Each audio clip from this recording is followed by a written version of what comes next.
Hello বন্ধুগণ, আমরা চলে এলাম সেই ঐতিহ্যবাহী টুরিস্ট স্পট দীঘা।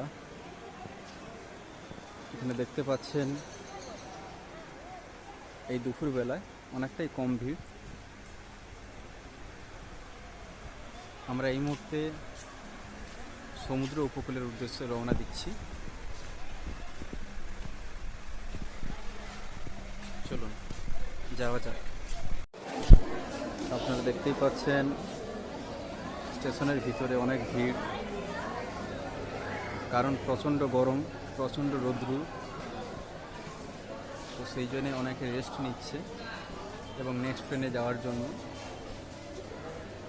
এখান থেকে সমুদ্র উপকূল অনেকটাই কাছে।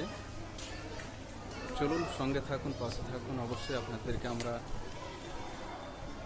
দেখাবো যে সমুদ্রটা কতটা সুন্দর এবং এখান থেকে মন্দিরটা অনেকটাই কাছে। চলুন যাওয়া যাক।